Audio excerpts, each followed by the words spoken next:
Hey everyone, today we're going to write a JavaScript program so it calculates the sum of all odd numbers in a square matrix. We'll flatten the matrix into a single array and then filter and sum the odd numbers. It's a neat way to combine array manipulation methods with conditional logic. Let's get started. Our goal is to take a square matrix, basically a 2D array, and find the total sum of all odd numbers inside of it. For example, in the first matrix, odd numbers are 1, 3, 5, and 7, and 9, which add up to about 25.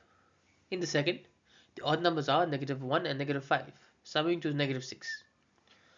Let's see how to do this efficiently.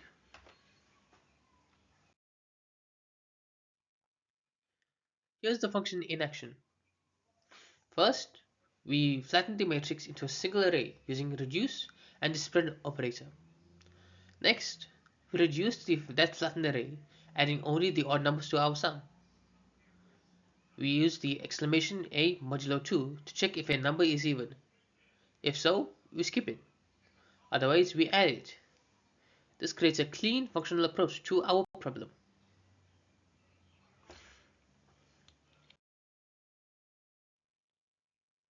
Step by step, first flatten the 2D matrix into one array for easy processing. Then loop through that array, adding up only the odd numbers. Even numbers get ignored using a simple condition. Finally, return the total sum. Let's check some examples.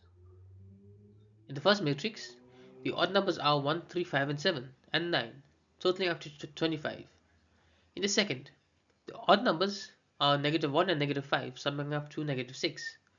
This confirms our function sums only the odd elements correctly.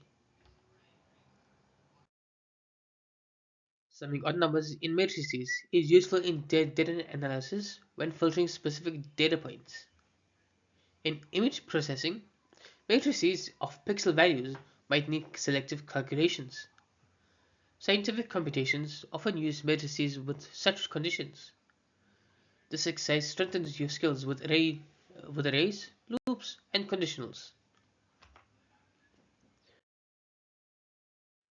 To wrap up, we wrote a neat JavaScript function that sums all odd numbers in a matrix by flattening it and filtering it with conditions. This functional style keeps the code concise and easy to read. It's a great pattern to apply in many array and matrix problems. Thanks for watching. I'll see you in the next tutorial. Thank you for watching. If you enjoyed this video, please make sure to like, share, and subscribe for more JavaScript tutorials. I'll see you in the next one.